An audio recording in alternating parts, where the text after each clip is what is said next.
Hello, listeners and citizens of Broncos country. What is going on? How is everybody doing today? I am your host at a 6'10" Mexican, joined by my co-host to my right at Richie. How are you today, my friend? Not bad. Just a bearded Canadian. Um, Hey, I'm growing mine's in. So for our audio listeners out there, if you can't see me and Richie, the difference, he's got me beat by a mile, man. But anyways, welcome to the show, everybody. This is Broncos Talk, and we are a fan-based podcast. We're not sports writers. We're not analysts. We're just two guys. One of us has a beer. One of us is drinking coffee. And we're just here to talk about football, man, because we have an off-season that we have that is stretched about as long as 3 or 4 football fields, if I had to guess. And we're here to answer your burning questions. So make sure if you're watching this live, you get those questions and comments in, and Richie and I will try to answer them as best as we can during this live stream. And today's topic is the salary cap and the Broncos salary cap in general. Now, there's been a lot of talk, Richie, about what the projected salary cap is for our beloved Broncos. And it's really hard to decide what is going to go down because the only thing we know for sure is the $13 million that was saved by cutting Bouye. We don't know if Justin Simmons is going to get signed and what that's going to look like. We don't know what they're going to do with Jarrell Casey, and we don't know if they're going to sign Shelby Harris, and also the whole Von Miller thing. So those 3 or 4 things in general still add to what can only be guessed as an estimate as we get closer to free agency. I agree.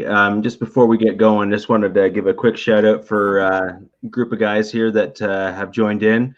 Jerry, I agree. This is great content to listen on the road or otherwise. Mo, great to see you. Thank you very much. And Albert, I just wanted to say it's been duly noted. You've been with us pretty much since the very, very, very beginning. And I wanted to say that certainly I know I have noticed, and I'm pretty sure 6'10" has as well. We just wanted to thank you. Yeah.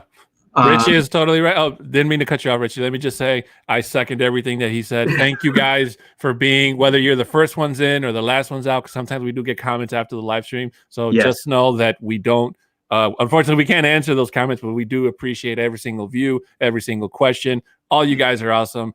Thank you for coming, and we hope you enjoy the show. I agree. I also agree with your comment that the salary cap has had actually 2 variances that have come out as of late with regards to numbers. There was an adjustment actually just recently that was put out where they have adjusted up the cap slightly from where it was originally going to be, something like 188 million or somewhere in that range. There was what it was projected to look at. I think it's also important to note for those of you who don't follow the numbers. By the way, I'm a huge math guy, so if you count me out, like that's my jam. So if you guys have questions, Twitter handle is hold on, right there. I always get it wrong. It's weird because you have to go the opposite direction to where it actually is. Anyways, yeah. With regards to the numbers, we had a 17 million carryover from last year, actually almost 18 million in carryover from last year. So whatever the cap number is officially going to end up landing on, we have an additional 17.8 million. Is that the actual number that gets added back onto that as a result of our carryover from the 2020 cap? No, and that's very true, Rich. And the thing that makes this so interesting is that Broncos country is so divided on not just this issue, but everything in general. Everything, whether you tune into us or any other podcast, it's pretty much the same thing. It's either salary cap, what's going on with Von Miller, to Deshaun Watson, free agency rumors. It's like you can throw a dart and you can't miss because your guess is just going to be good.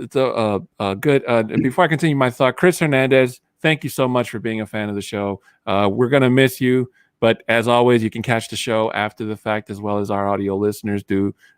Just know that we're thinking about you, man.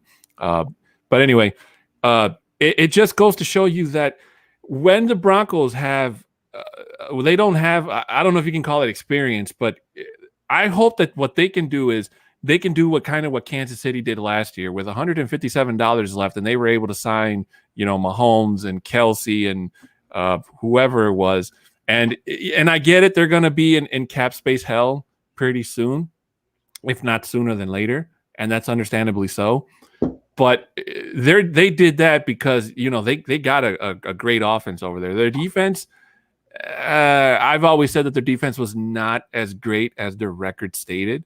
Obviously, I think that they got super lucky in that Super Bowl win against the 49ers. But as we saw in this past Super Bowl, Rich, that defense was just, they got shredded. And you would have figured that after that stunt they pulled in their first win against Tampa Bay, that defense would be the ones to kind of pull the rabbit out of the hat and, steal a victory from the jaws of defeat. But unfortunately, that was not the case.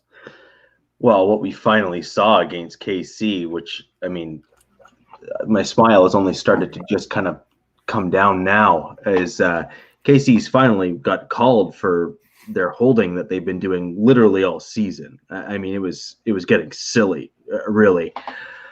Sorensen especially, potentially one of the dirtiest safeties in football, was grabbing people and they were there's sticky coverage and then there's, grabbing jerseys and pulling people down before they can catch the ball.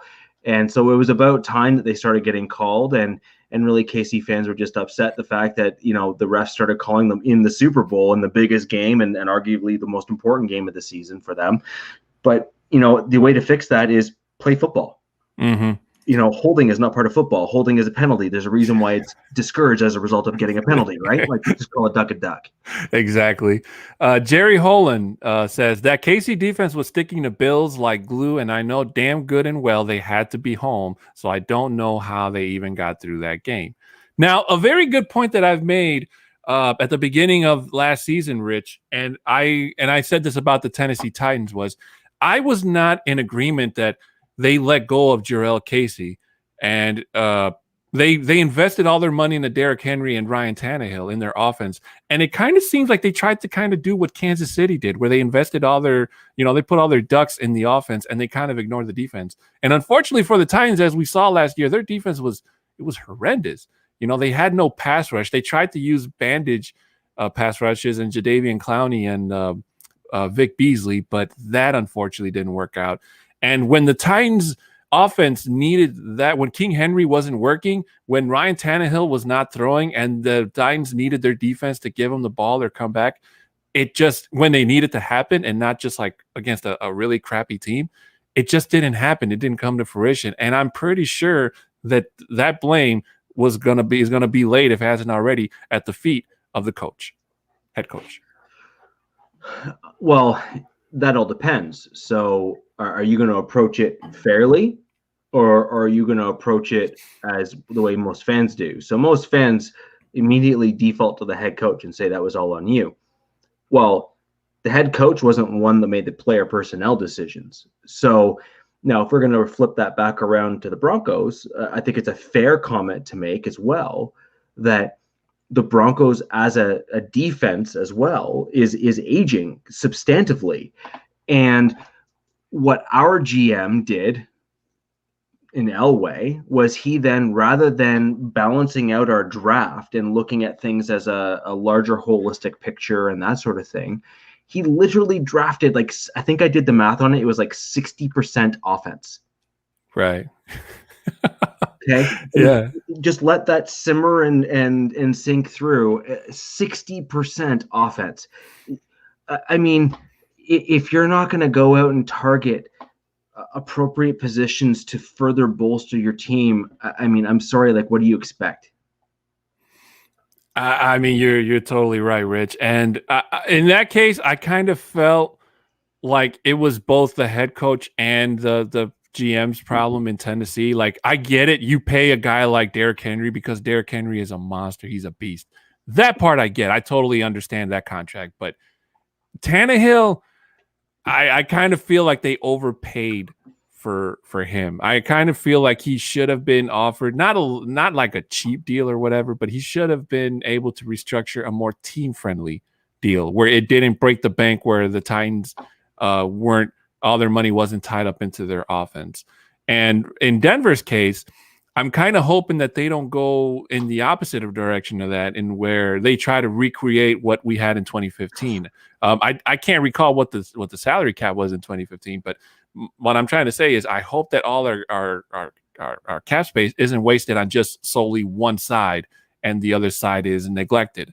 Like you and I talked about before the show, I told you about an article I read that supposed that somebody had an idea about Ben Roethlisberger possibly getting cut from the Steelers, and how that person, I wish I would have read that article now, by the way, that person would feel about a possible Roethlisberger addition to Denver, and how that would bolster the offense should the Broncos not be in the Deshaun Watson sweepstakes.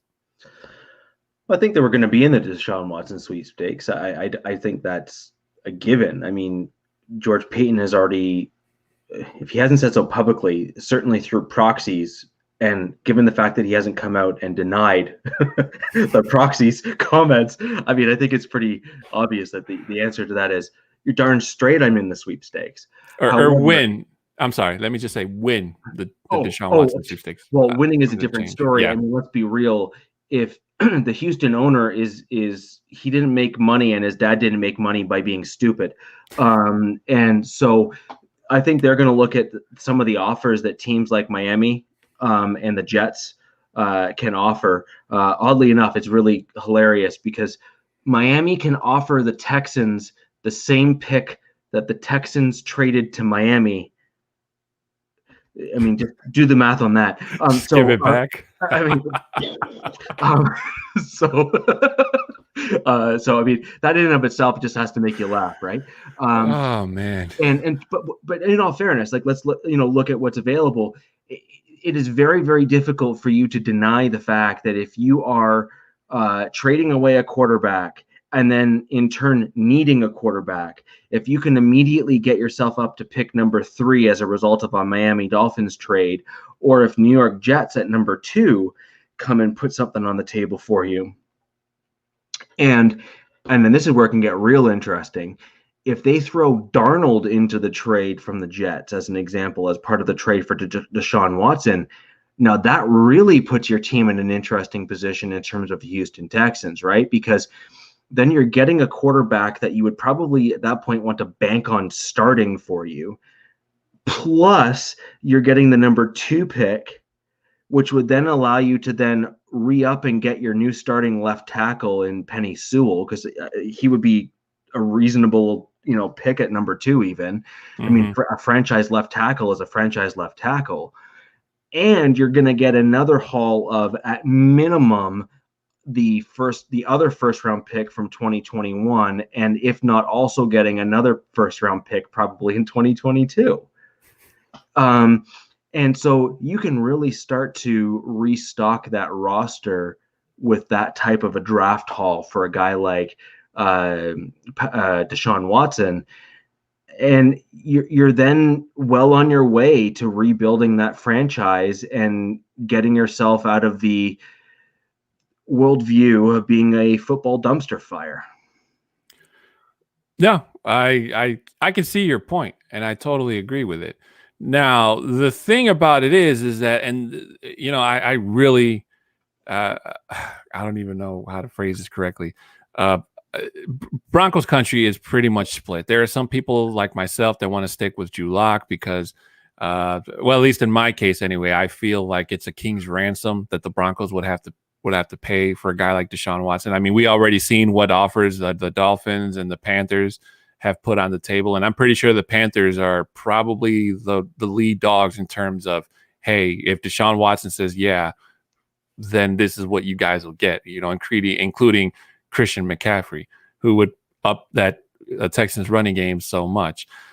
And I keep saying this almost every single time we talk about the subject, Rich. I don't have anything against Deshaun Watson. He's a fantastic player. His numbers were great last year without DeAndre Hopkins and what he did with only just Will Fuller and Brandon Cooks. My thing is that, and I know Mr. Boggins is probably yelling at me through his TV screen or wherever he's watching this from, that if whatever we decide to give up doesn't, like if the Deshaun Watson thing, if he doesn't get us a Super Bowl title, and it only gets us at least to a playoff contention type of team. And the players and the picks or whatever we gave up go to the Texans, and then the Texans get, star players from the draft, and then all of a sudden the Houston Texans are now a powerful playoff contention team. I think that would kind of put a lot more pressure on a guy like having Deshaun Watson in terms of, hey, look, man, Houston's over here. They're building a super team. We need you to step it up next season. And if he can't get us a Super Bowl, especially for everything that Denver gave up, I just think that kind of weighs out the what Denver could do with picks versus having a Deshaun Watson. And yes, I know there's a lot of picks that Denver has had over the last 5 or 6 years that flamed out. Shane Ray, what was it? Tebow, Paxton Lynch. I mean, the list goes on. But people have to understand that not every single draft pick is going to work out in the NFL. And that goes to saying whether they come to Denver or whether they go to any team. The transition from college to the NFL is night and day, two different things.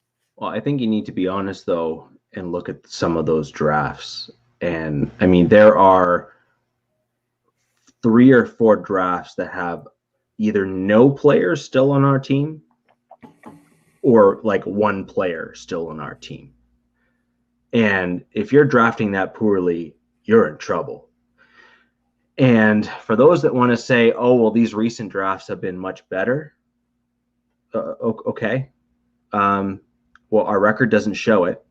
So I would say you might like some of the guys that we drafted because they may have been names that you recognize, or someone may have touted them as being wonderful players.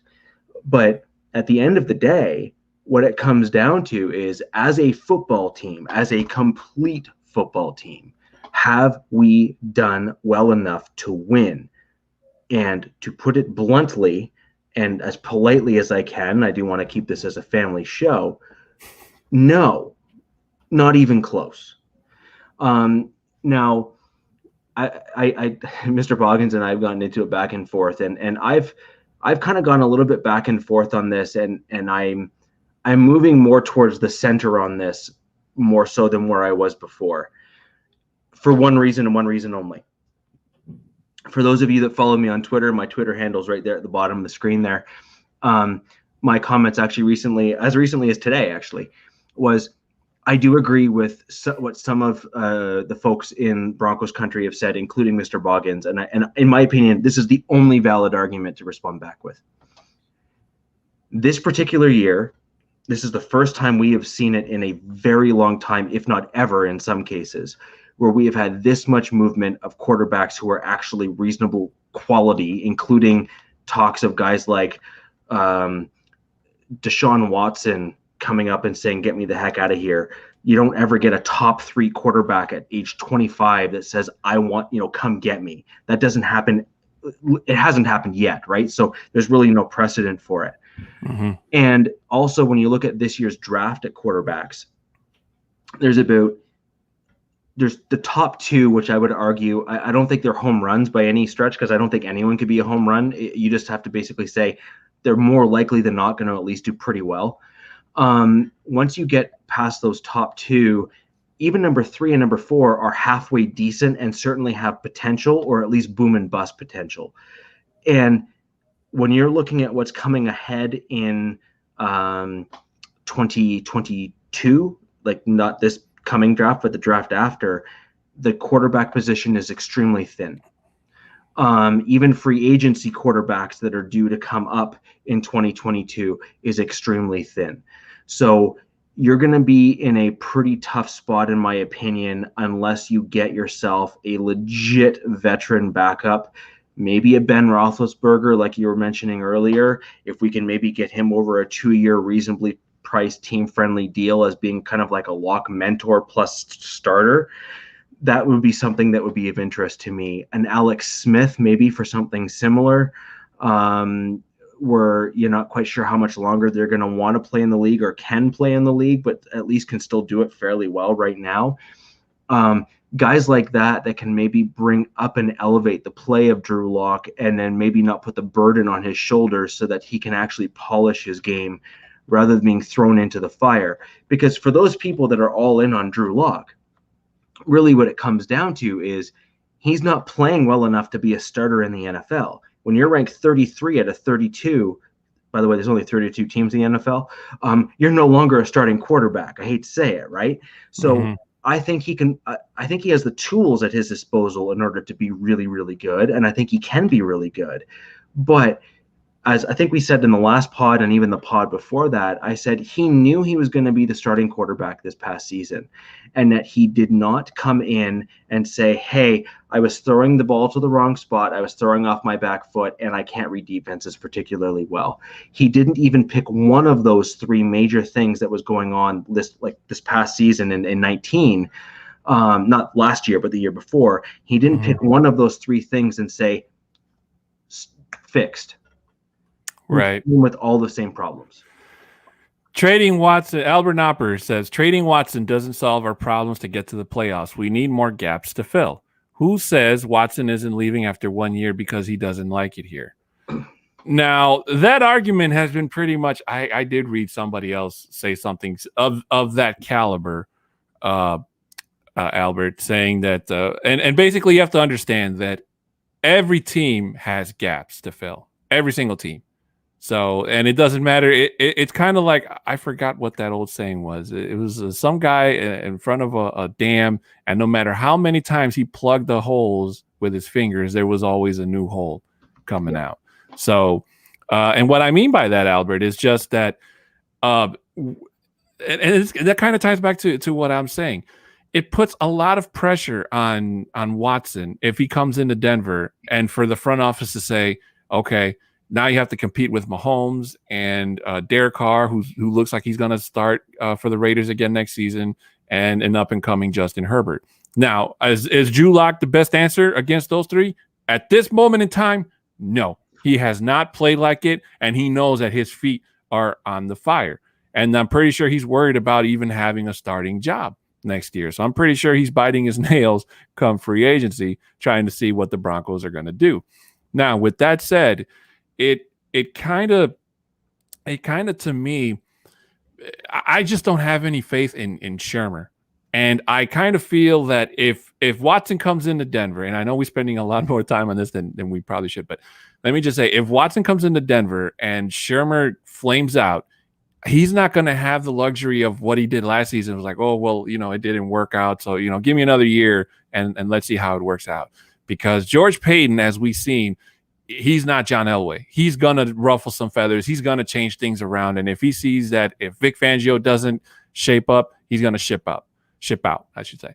And same thing with our offensive coordinator. So I kind of don't really want to keep playing that offensive coordinator rotating game with Pat Shermer if he doesn't come back. And who's to say he makes it to the end of the 2021 season? Denver, the last head offensive coordinator that they fired midseason was Mike McCoy, if I'm not mistaken, back in 2017, I believe, or 2016, whenever it was. So the Broncos head office isn't afraid to make changes, but unfortunately, those changes affect the offense substantially. I saw a comment earlier. Actually, it's from Albert as well. If we want to pull that up, because I think this will. I'm going to do a little flip-flop and go back to the topic that we were originally going to kind of start off with about Vaughn. That's right. Albert, if there's something you'd like to share that has come out since the stuff that I read earlier today, I will disagree, and this is why. The sheriff's department or the criminal, there was a recommendation made clearly to bring charges. That is why a DA is involved, and that is.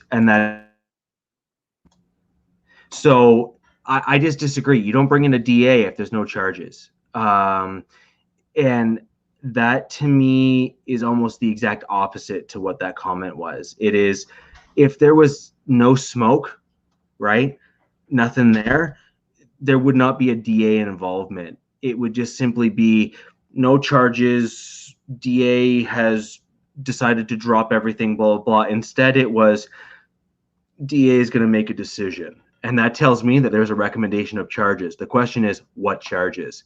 And that does not look good for Vaughn. And to tie back to the Broncos salary cap, that does not look good that looks better rather for our salary cap. Now you can argue whether or not it looks better for the Broncos as a team overall or not, because that would potentially mean us not having Vaughn. But at the end of the day, if any of this turns out to be true, and certainly the text messages or emails that were there, no, that was the Parker PD said they wouldn't file. Parker PD, as part of what I read, stated that they passed it on to the DA. Sorry, Albert. My father was a sergeant here in Toronto for, we'll just say, a long time. And my whole family is all officers in various areas all through Canada. So the police department investigates. They don't actually personally bring the charges. They bring the charges that they want to file to the district attorney. The district attorney, and this is true in the U.S., by the way, as well. I know because my uncle that lives in the States in California is an LAPD detective, recently retired. So I have a little bit of an idea what goes on down in the U.S. as well. What I can say, I'm a policing family, and my mom is a lawyer, so we can figure that one out. So when you look at how this is done, the police will basically bring to the district attorney the charges that they believe should be filed against an individual. The police themselves typically don't actually bring criminal charges. It's the DA that brings the criminal charges against the individual. So what I saw today, and again, if you have anything new, this is just what I read, right? So if something has changed or is different, this is just what I know to be true from what I read earlier today. The DA is now considering whether or not they are going to bring those charges. And what that typically means is they are weighing their options. Do they believe that they can win the case against Vaughn in court? Because clearly what that means is that the DA has charge recommendations from the police that is before them. And now the DA is going to be making the decision on whether or not they want to pursue this in the court of law. Yeah, I read that those exact same I don't know if you want to say statements, but I'm going to just say they're rumors, Rich. But I believe you're right. The DA is, and I'm only saying this because I've watched so much Law and Order. I don't have family in law enforcement, folks. So don't quote me on this. But I do have a very good friend who's a detective here at Chicago, who recently retired. Shout out to you, Gail. Love you. But if the DA is not going to pursue charges unless they have sufficient evidence to get a conviction and win. So unless they can do that, unless the detectives or whoever it is that brought them the recommendations within a certain allotted amount of time can bring them evidence to say, look, we have proof that this happened, A, B, C, and D, then it goes to, conviction, then it goes to trial, and then that's pretty much, that could be the last nail on Vaughn's career, not just in Denver, folks. Well, that could be it. Yeah. Yeah. But you also have to keep in mind that he wouldn't be the only player in the NFL that's been charged with anything, alleged or not, and has gotten beaten it. So that's not to say it would be the final nail in his NFL career, but it could be the one that gets him cut from the Denver Broncos organization. Right. And what it comes down to also, just to kind of add on to that, my father did undercover work as well. As you can tell, I have a real thick beard. My dad did a lot of undercover work with biker gangs, because if you look at me, I could pretty much fit in. And I look just like my dad. So when you look at what they're doing, the DA is looking at strength of case. So they know that they're going to be going against some pretty substantive lawyers and a pretty good legal team. So the DA is going to try and make sure that the case that they have on each of the various charges, and they're going to gauge whether or not it makes sense to bring those charges into court. That's what I was saying. The officers are the investigators. The officers are the ones that help enforce the law, but they don't impose the penalties as a result of violating the law. That's the court, that's the judges and the DAs and the court's jobs, because everyone should be deemed innocent until proven guilty. So the DA wants to basically ensure that they have enough information at their disposal in order to convict if that's there. Again, tying this back to the Broncos cap situation, and also remember we saw 6 Foot. You and I actually spoke about this. It was really close after our last show last week, actually, where there was the rumors that the Broncos were likely going to decline Vaughn's option. I think they're holding that pretty close to the chest intentionally, because I believe that if we are going to be going after Deshaun, I would imagine that what our plans are probably going to be, and this is whether or not the Texans even want him or not, would be to maybe sign off and then eat some of the money, that $7 million that he's guaranteed, and then trading the rest over to Houston. I could see the Broncos doing something like that. Yeah. And including Vaughn, a Hall of Fame pass rush player, as part of the trade deal for Deshaun Watson, because name and brand recognition alone holds value, especially to a young owner like the son of the Houston Texans former owner, who I think his father passed or something like that. But yeah, but to you, Albert, and to all our wonderful listeners out there, I'm just going to give you what I think is going to happen with Von Miller. And I think that the worst case scenario is that they decline his option, and the Broncos head brass will probably let this play out to see what happens if he can beat it over the summer and he can come back. And because more than anything, even if he does beat this rap, folks, we have to remember that Von Miller sat out all of last year with an injury. So that Achilles injury or whatever it was, the tendon injury for a pass rusher, if it was his arm, if it was a rib, if it was his head, a shoulder, something else, that's one thing. But when it's your foot, the one thing that pass rushers need to, giddy up, it remains to see how his performance is put out on the field. So that will probably come into making more of a bigger decision for Peyton going into next season, into 2022, in terms of do we keep Von? Do we restructure him? Get him to re-sign a more team-friendly deal, or do they just let Von test free agency? But Rich, going back to the salary cap question, because I know we keep kind of bouncing around back and forth. Is there a position? Do you feel like there's one position that no matter who the player is, aside from Deshaun Watson, obviously, that it would be okay for the Broncos to spend a lot of money on, or for them to chase in that matter? Offense or defense? Interior defensive line.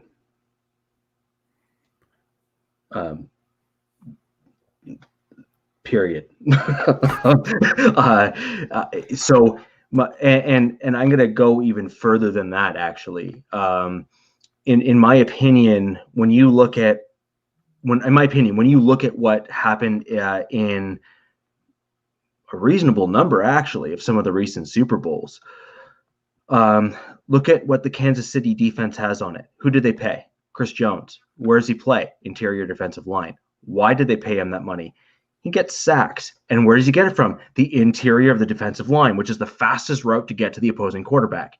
So at the end of the day, when you're looking at where the highest level success is going to come from, in my opinion, it's going to come from the interior of the defensive line. And right now, Mike Purcell has proven to be one heck of a run-stopping defensive tackle for our defense. Like, he really has. He's been excellent.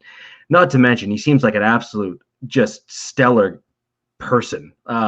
He and I have kind of had some volleys back and forth on Twitter. I really like him, like, a lot. I think he's a great, great player, and he seems to come off really nice with fans.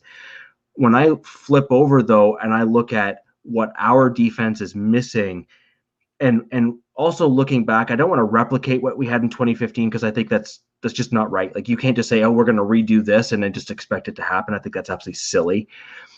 But in my opinion, we are missing the middle linebacker position and a rushing interior defensive lineman.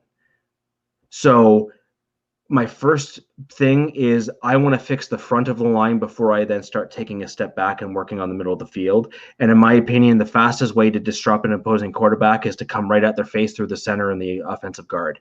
So I think that spending some money on that position is going to be very important for us. And I think if we can get a guy that can get to the quarterback consistently and regularly, and then have another guy like a Draymond Jones or someone else build and grow in behind someone who can actually do it consistently, that is awesome for our team. Because part of what Pat Bowlen used to do was he used to stack talent, and he used to develop a younger guy behind a guy that could really do it. And that older guy would then move on, and the younger guy would then step in, and they would start to continuously develop each of those positions like that. That's the one thing that's been missing from our team, in my opinion. That's very well said, Rich. In my honest opinion, Rich, I'm going to have to probably say inside linebacker, because I'm pretty sure I'm not the only Broncos fan who's getting tired of seeing Travis Kelce just literally catch the ball in the middle of the zone. And it seems like no matter how much Denver tries, they can't seem to find single coverage protection against Travis Kelce. And it's really, I mean, it's kind of like the Tom Brady thing. You want to hate him so much, but you got to respect Kelce for what he does. And, his court, and it's not just his quarterback, because Kelce was a pain in the neck when Alex Smith was a chief. So not so much, mind you, but that's when it started. So, and second to inside linebacker, I would probably have to say maybe cornerback. And that kind of ties into what we kind of talked about before the show, Rich, where, we talked about Richard Sherman possibly, well, more than likely hitting the free agency market, and how me and you really don't see him being, an every down cornerback anymore. Obviously because of his age, and his injuries are starting to catch up to him. So if a team can bring him in on a veteran deal and say, hey, look, we need you more as like a mentorship type of thing, where you can play, certain amount of downs, not every down, and just kind of mentor. I think that would go a long way. Now, I don't know if that would work for a Vic Fangio defense, mind you, especially since the Broncos could eye a cornerback or a middle linebacker in the draft, and that's saying that they don't trade away their pick. But that's just my 2 cents. So Ian Rader, I hope I said your name right, thanks for watching the show. He says, especially if we get Watson, we're going to need every defensive weapon we have. Yeah, I think he's speaking about Vaughn, and I think it's. By the way, Ian, thank you for listening. I really appreciate it, and we really appreciate you kind of taking the time to comment and all that sort of thing. I think it's awesome. I agree, and I understand what you're saying. You're saying, hey, look, if we trading away our draft picks from now until forever, including Elway's grandchildren's firstborn, for Deshaun Watson, we're gonna need to have some stockpiled talent on our team in order to compete. I agree with that. The big question, and I absolutely agree with 6'10's comment here earlier. What version of Vaughn are we going to get back? And I think that's a fair question, because as you age, it's harder to recover from injuries. On top of that, Vaughn spent the entirety of last season not playing. Now, look, he looked pretty good when you saw him running around and jumping on his foot. So I think we can. I think that might be a bit of an overblown, take, if you will, on Vaughn's situation. But at the same time, being in shape and being in football shape are two very different things. And Vaughn's secret sauce was his speed off the line.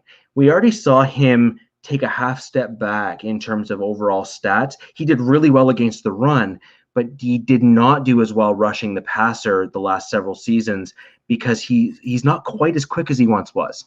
And that was really what set him apart from just about everybody else in the league. His first step off the line right up until like 2016 was mind-blowing. I mean, offensive tackles were coming into pressers after games and just saying, "Did you see that guy?"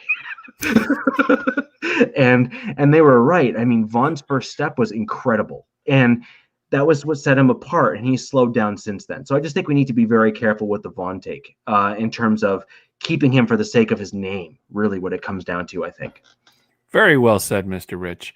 Albert Knopper says, we need 3 corners for depth. We had many, and in the end, hardly none due to injuries.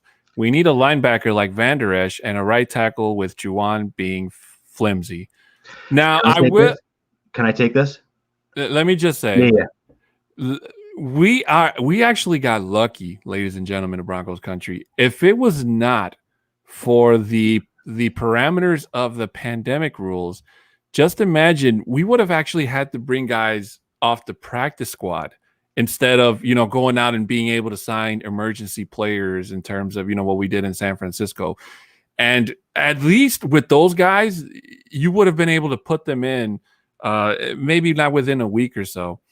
But at least you would have had like a bandage player where it's like, okay, we just need you guys to not play crappy this game. So the guy we just signed can play, next week, because, obviously whatever player a team signed, they had to, a week for COVID testing and whatnot. So we probably would have ran through almost the entire practice squad bench by the end of the season, which is kind of something that if you're a Madden player like I am, I can't even tell you one player on my practice squad bench in Madden fantasy.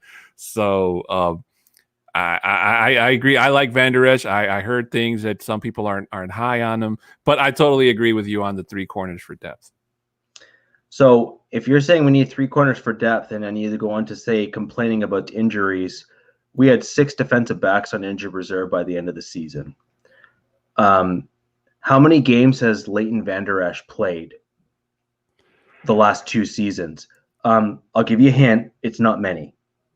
He has been injured a lot. So if we're already in a position where we're not wanting to see injured guys or injury-prone guys on our roster and on our team, Leighton Van Der Esch is not the answer there. Now, don't get me wrong. When he's healthy, he's actually a really good, inside linebacker. He is, and for his size, he can move pretty well too, which is pretty impressive. And he does seem to be able to come back from injuries without seeing a huge decline in play. So I think that's something to his credit that he should be commended for. That being said, though, the one thing that Fangio and this Fangio defense has shown to us, and let's just be honest, we had 6 defensive backs on injured reserve. We did not see our whole defensive back end go up in flames. So I think as a collective fan base, we need to basically give credit where credit is due. Our head coach, who also seems to be this defensive mastermind, as well as his second in command, are clearly excellent defensive back coaches. And it's not even close. Like they might be the top or the best in the league. And you don't believe me, we had a slot corner who was an undrafted free agent start for us most of the year until, like every other defensive back, it seemed, on our roster, got hurt. And that was Asang Bassi. He played really well at the end of the year. I mean, near the back end of that season, last season, I liked him originally coming out of college. I thought he was a pretty good player. I was actually really impressed with him. And I was quite surprised he actually went undrafted with how important a cornerback is on the team, right? Yeah.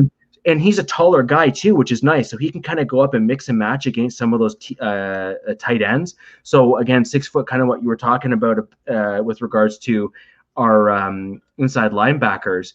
Fangio was actually using Bassi up against tight ends, and he was doing really well. Mm-hmm. Right. So we need to give credit where credit's due in terms of how our coaches were playing our players and putting the right guys in the right spot. But man, like we just have to give some credit to our coaches for coaching up cornerbacks, which is actually the reason why 6 foot. I actually like the idea of a Richard Sherman as a mentor guy, because his strength right now in the league is not his physical skills or his athleticism. He's kind of gone from the hare to the tortoise. And that's totally cool. He's getting older. He's had a bunch of injuries, and a lot of those injuries are injuries that actually impact your fast twitch, right? I'm not faulting him at all in any way, shape, or form. And football is a violent sport. Things are going to happen. That being said, he is sharp as a bloody tack. And I think that he would be a great mentor if he's willing to become a mentor or turn into that role for maybe a younger guy or two to come in, maybe mentor Motley, mentor Ojemudia, keep our other cornerbacks, and then maybe bring in another younger guy and just have Sherman be kind of just that leader in the room and help be the additional kind of coach on and off the field for that group. That I'd be totally cool with. Very well said, Richie. Before we move on to our next comment, let me just say that my only thing about Richard Sherman is, while I hate that man for what he did to us at Super Bowl 48, at the end of his career, I just hope that he doesn't push it like. And probably the best example I can think of is Darrelle Revis. When Darrelle Revis tried to play past when he knew it was time to go, and then his last year with the Jets, I mean, he was just getting burned left and right. So, but after he retires, I believe that Richard Sherman, if he decides to coach in the NFL, is going to be a great defensive coordinator. Oh yeah, he's sharp. So I think that he has a mind that would allow him the mental capacity to shift from player to coach. And I think that he's already speaking in interviews even earlier in his career as both a player and a coach almost. Like you heard you could hear him being able to empathize with the coaches, whereas so many players, you don't hear that type of talk. You hear basically I just want what's good for me and that kind of stuff. But you saw some like hedging of comments and stuff at some points in his career, even when he was younger and hadn't lost a step or got injured yet. Right. Mm-hmm. So I think that he would be one of those really interesting candidates where he would be perhaps a rarity in the NFL, where you have a player who has had Hall of Fame stats and some Hall of Fame level play, yet could probably transition fairly successfully to becoming a coach. Because those are not common. Yeah, exactly. Yeah. Kathy Long Coleman, I believe, is a new viewer of the show. Thank you so much for tuning in. We hope you're enjoying yourself tonight. She says, Locke will take us to the promised land by next year.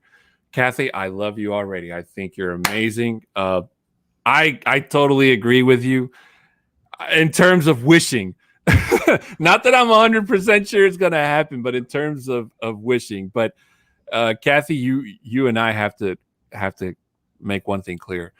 Drew Lock may not be the starting quarterback by the time the whistle blows in September. We still have to see what we have in the draft. We have to see what the GM does in free agency. There's going to be a good number of veteran quarterbacks hitting free agency that if the Deshaun Watson sweepstakes doesn't go in Denver's favor, that the GM will have to address or look at, I should say. And Rich and you and I talked about this. We made the Ben Roethlisberger comparison should he decide to part ways with the Steelers. And worst case scenario, Rich, I do think that George Paton will go with a veteran quarterback in terms of trying to use motivation, because something needs to motivate Drew Lock if he is to stay on this team. And maybe by taking him out of the first starter position, that could be the fire that Drew Lock needs to kind of get, the gears going for this offense. So I have a couple names to throw out to you guys. Taysom Hill is making $16.3 million next year in 2020 or in 2021. Teddy Bridgewater is making $21 million flat in 2021, and Alex Smith is slated to make $23.5 million in 2021. So if Ben Roethlisberger is to actually get cut from the Steelers, which is looking to be the likely scenario, and the Steelers would probably do him that service, if you will, out of respect for what he's done for that organization, to allow Ben to then select his next team if he would like to continue to play in the NFL. Because that's the respectable thing that most teams, and frankly, let's just be real, the Steelers are a classy organization overall. So we just, as much as they're a rival in some respects in the AFC, they treat their players properly and they do things the right way. I think Ben Roethlisberger would be an excellent option for our team to bring in at the right price. So here's an example. Locke is due to make about $1.06 million this year, plus a $75,000 workout bonus. So if you just look at a rough round number and just say that it's $1.1 million for Locke, and then if you bring Roethlisberger in at, say, a $15 to $17 million a year price, the two of those quarterbacks combined still put you below Alex Smith and are about the same as, say, a Teddy Bridgewater, or a little bit cheaper. I happen to think that those two combined, with bringing the Super Bowl acumen of Ben Roethlisberger, plus you bring him in as a half and half player coach, I think that's a pretty solid recipe for a quarterback like Locke that has shown that he has struggled in doing certain key things in the NFL. And there's nothing that Ben Roethlisberger at this point in his career has not already seen. Best of luck fooling him. What his struggle is right now is his body is starting to fail him. And if you can bring in and out Locke, almost like what, and this kind of goes back to your Shermer comment, 6 foot, is I don't believe Shermer is capable of being flexible. I think he's just not good. But if you were to interchange Locke and Ben, they're actually very similar quarterbacks. They are modestly mobile, but they're not running quarterbacks. So you don't have to really change your offense. So it actually works. Very well said, my friend. Ian Rader comes in with says, I think we ought to take a young gun like Lance. So then if Locke doesn't pan out, we have a new young talent. That's the other direction. That's the other direction, but I believe that one's a little bit more risque because you don't want to have – I don't really know if you can really call Drew Lock at this point going into his third year of veteran. You know, it's his junior year. Can you really have a guy like him if Drew Lock fails, can he really be a mentor to somebody like Trey Lance? Now, I don't know anything about these new quarterbacks aside from Trevor Lawrence. But we pretty much know for sure he's going to go to Jacksonville unless some absurd thing happens during free agency where they get a quarterback and, you know, Trey Lance gets selected and plays behind him. I mean, who knows? But I can't sit here and tell you that Trey Lance isn't any good. I can't sit here and tell you that who's the other one? Mac Jones, I believe, is another quarterback. I like I said, I don't watch college football, so. But I'm going in terms of a guy like him. Like if Drew Lock hadn't gotten hurt in 2019 and Joe Flacco would have been a little bit of a nicer guy in terms of being a mentor to Drew Lock, we probably could have had a much better regular season in 2019. But unfortunately, we lost Drew Lock. And then we had Joe Flacco trying to relive his 2012 days. And the only thing that gave us was just the fact that Joe Flacco is about as mobile as a snowman. So, and then we got that nice little bit of a look from, it was a relief from Brandon Allen. You guys remember Brandon Allen, currently with the Bengals as the backup. And then we saw what Drew Lock could do the last 5 games of the 2019 season, and that got us all hyped up. I'm not going to sit here and lie to you. I mean, even Colin Cowherd, a guy who for some reason I watch, and I don't know why, because I know he hates Denver, but even he was on the Drew Lock train before he decided to bow out after watching Drew Lock dance after that Chargers win. So, but either way, Richie, I think that for Drew Lock to save his career, he needs veteran guardianship. And I don't think that bringing in a new young gun QB is going to do not only Drew Lock any favors, but the new QB as well. I think Lance is the guy that you bring in if you basically all but determine that Lock is not your guy. So if you've done your assessments and you've come out of this and said Lock is not your guy, then you bring in a Trey Lance, so you trade up to get, whatever you think is appropriate. But if you believe that Drew is not that guy, then you bring in the other guy that you think is that guy. And then you, at that point there, because some of these other guys are not the same type of quarterback as Drew, you may as well trade him away from your roster, because you're going to have to rework your offense to be different because Drew is not super mobile. Like, he's not like a running quarterback. He's not like a Deshaun Watson or someone like that. Drew Lock is actually a lot more similar to, say, like a guy like Patrick Mahomes in terms of mobility. He can shimmy, shake, and move in the pocket, but he's not a running quarterback like a Deshaun Watson can be, or even, the extreme in that situation currently in the NFL is Lamar Jackson, who's just it's like watching a video game. The guy is just like super. It's like watching someone at speed 11 when everyone else is at like 2. You're dealing with completely different people and different skill sets. And then that brings you to the other question. If you're going to bring in Trey Lance, Ian, at that point there, just fire Shermer.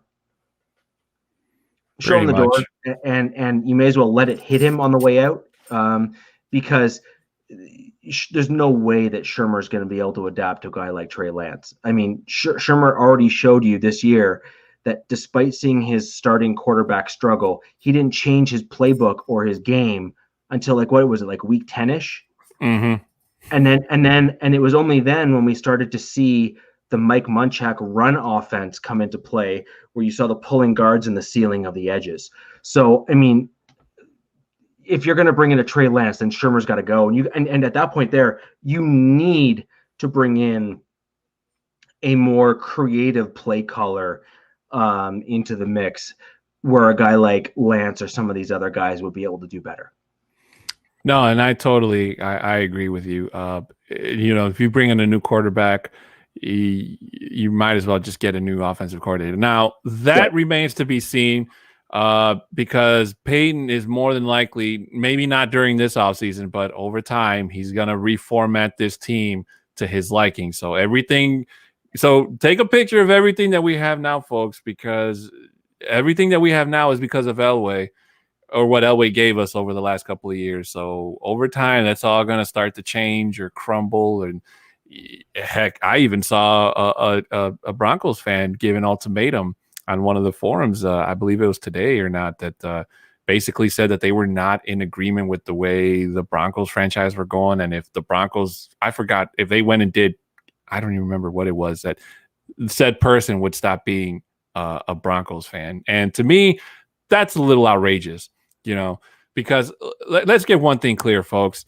If you're, at least for me, I'm a fan of the logo on the team, basically the logo on the jersey, not so much the name on the back, because the name on the back is always going to change.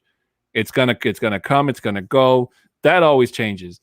I'm in it for the Broncos, and like I say all the time, you have to be a fan during the bad times and not just when the Broncos actually get it together and win, because that's what we call bandwagon fans. We don't want bandwagon fans here. We don't want you to come in when the Broncos start doing good and then all of a sudden pledge allegiance and do, this or that. So it's either you're a fan for life or you're not. I agree. Now, just on the cap space scenario, my personal opinion is I believe that we're going to see Jurrell Casey likely be the next cap casualty as a result of our team. I think he's probably going to be the next guy that'll be cut to save some extra cap dollars, to really afford us and allow us the additional flexibility to get additional players. Now, it may actually take a little longer than one might think with regards to Jurrell Casey.